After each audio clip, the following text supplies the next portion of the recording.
Capítulo 45. Método de la filosofía. 1. La experiencia sensible.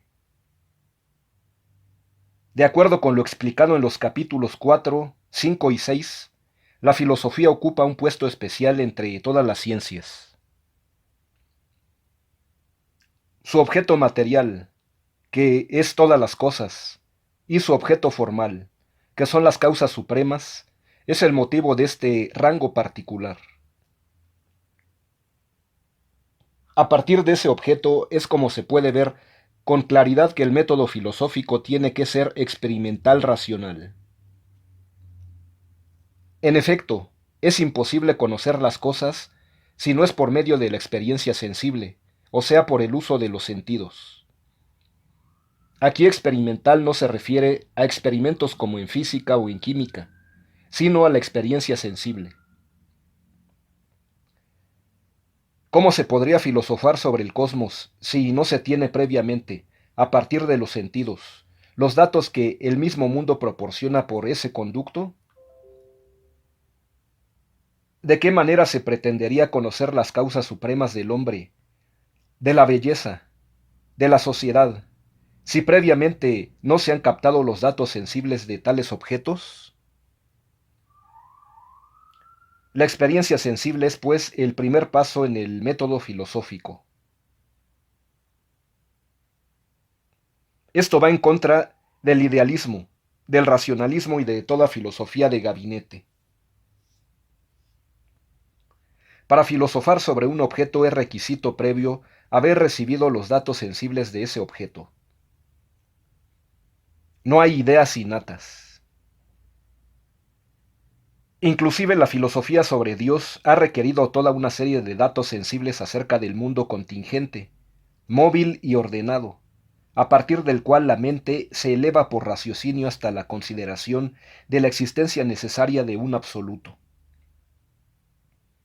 La metafísica, cuando trata de ser, es porque antes ha considerado al ente. En contra de una opinión muy generalizada, la metafísica trata de los entes mundanos, los entes que percibimos sensiblemente. Ese es su objeto material. Pero naturalmente, partiendo de ellos, no se queda en ellos, sino que llega al ser. Pero de todas maneras, ser de los entes, ser que fundamenta a los entes. En resumen, la filosofía, igual que todo conocimiento, parte del dato sensible. No hay ideas innatas, ni en ética ni en lógica, ni tampoco en teodicea o en ontología. Todo lo que tenemos en la mente tiene su base en los datos sensibles. 2. El método racional. Una vez establecida la necesidad de la experiencia sensible, es indispensable complementar haciendo ver la exigencia del método racional. Si los sentidos van en busca del objeto material de la filosofía, la inteligencia, intuyendo y razonando, va en busca de su objeto formal que está en las causas supremas. En efecto, ahora en contra del empirismo, confrontando capítulo 38, solamente el buceo de la inteligencia en la interioridad de lo real es capaz de encontrar los nexos necesarios, las esencias, las relaciones de efecto a causa, las aplicaciones lógicas, la ordenación a un fin. Ese es precisamente el papel de la primera operación mental. Confróntese capítulo 10. Buscar el dato sensible que había quedado oscuro e imperceptible en la función cognoscitiva de los sentidos. A partir de esos nexos necesarios, la inteligencia ya puede establecer proposiciones universales o juicios, y también puede inferir consecuencias igualmente necesarias, o raciocinios, aunque tal vez ya no verificables de un modo sensible. Caso del alma, de Dios, de lo espiritual. Cuando se inquiere por las causas de las cosas y, sobre todo, por las causas supremas de todas las cosas, es la razón la que tiene la palabra definitiva. Sus tres operaciones están hechas juntamente para posibilitar el descubrimiento de lo que necesariamente se encuentra como fundamento o causa de lo real. El método de la filosofía es, pues, experimental racional. El primer gran filósofo fue Sócrates, y en parte debe su grandeza a su insistencia en el concepto universal que nos da la esencia de las cosas, o causas intrínsecas. Cuando preguntaba, ¿qué es la virtud? ¿Qué es la santidad? ¿Qué es la justicia? No se contentaba con respuestas que aludían a casos concretos, sensibles y particulares. Insistía en la esencia de la virtud, de la santidad o de la justicia, algo en cierto modo independiente de los casos concretos, algo captable con la inteligencia, pero que fundamenta los casos particulares. En una palabra, su método filosófico consistía en partir de lo particular y llegar a la esencia, fundamentalmente y universal. Lo mismo se diga en Otro terreno acerca de los primeros cosmólogos jónicos. Preguntaban por el arjé de la fisis, por el principio a partir del cual se explican todas las cosas sensibles o cosas físicas. De lo físico se pregunta lo que está oculto en ellas, pero que lo posibilita y lo fundamenta, es decir, lo metafísico. La respuesta requiere la función de los sentidos y de la razón. 3. El papel de la fenomenología. En el capítulo 38 quedó brevemente explicada la fenomenología de Husserl. Allí está indicada también la utilidad que puede proporcionar en el método filosófico, que no es poca. Una descripción neutra de las esencias es una etapa indispensable en el conocimiento filosófico. Tener a disposición de la mente el horizonte de las esencias, tal como se manifiestan, es justamente una de las metas de la filosofía. Pero la filosofía quiere avanzar y dar un paso más. No se contenta con la simple descripción de las esencias. Quiere también su explicación causal. Quiere fundamentar, o mejor dicho, encontrar en el plano de lo real el fundamento último de tales esencias. Para ello es indispensable el raciocinio y la aplicación de los primeros principios, como el principio de causalidad. Pero a esto se resiste Husserl desde que expone su llamada reducción fenomenológica, o filosófica, como abstención de todo presupuesto. La fenomenología proporciona descripciones neutras aprovechables en filosofía, acerca del conocimiento, de la intencionalidad, del yo puro, y sin embargo, no termina allí en el intento de ella. De las esencias infiere la causa de tales esencias. Este salto, prohibido en fenomenología, es el propio de la filosofía tradicional o aristotélico-tomista. Y es que la filosofía no quiere instalarse en el plano de las esencias, sino en el plano del ser, fundamento de aquellas.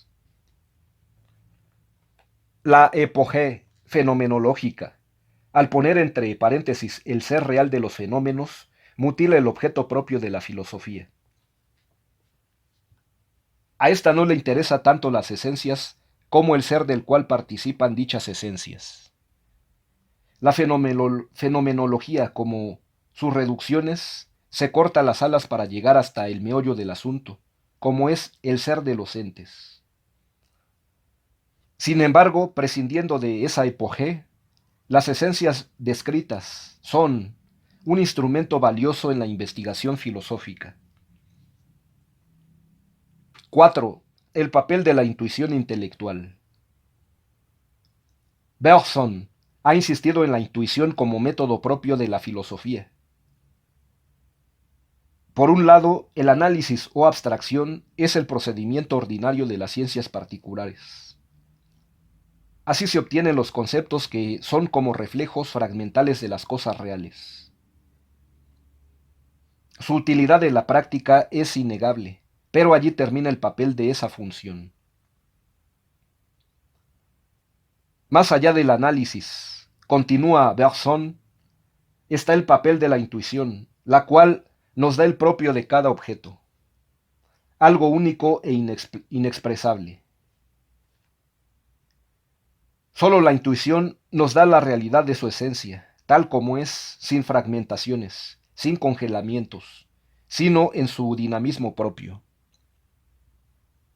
La filosofía, si quiere penetrar hasta la esencia de la realidad, debe proceder por medio de la intuición, no por medio del análisis y del concepto. La razón de tantas teorías filosóficas, según Bergson, es el uso del concepto, el cual nos da la realidad en aspectos fragmentados, inmovilizados, y por tanto, desprovistos ya del dinamismo de lo real, como una red que deja escurrir el pez que se pretendía capturar. En resumen, según Bergson, el análisis y el concepto nos dan la ciencia pragmática. Pero la esencia dinámica de la realidad solo se capta por la intuición. Este es el método y la tarea de la filosofía. Comentemos ahora la postura de Bergson. Prescindiendo por ahora de su teoría sobre la esencia dinámica de lo real, que es tema de la metafísica, acerca de este tema consúltese Maritain, de Bergson a Santo Tomás de Aquino. Club de Lectores, capítulo 1. En relación con la cuestión planteada acerca del método filosófico, podemos asentar lo siguiente. De nuevo debemos prolongar el papel de la filosofía. El filósofo debe poseer una intuición profunda, es cierto. En esto se parece al poeta y al artista. El filósofo ve, es decir, intuye lo que otros no ven. Sin embargo, esto no basta. Es necesario el conocimiento discursivo que avanza lentamente y va infiriendo las conexiones necesarias a partir del dato sensible e intelectual previamente intuido. La inteligencia humana, en su imperfección, requiere del raciocinio. Solo la inteligencia divina es capaz de captar en un solo golpe de luz la realidad en su estructura completa y en sus implicaciones necesarias. El hombre dispone de la intuición como un primer paso que trasciende el nivel sensible, pero con ella no ha avanzado todo lo que puede avanzar.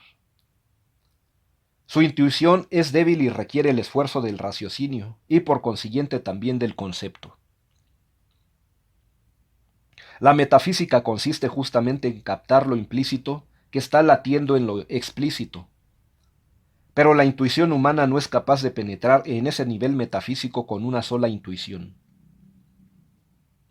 A Dios no se le intuye.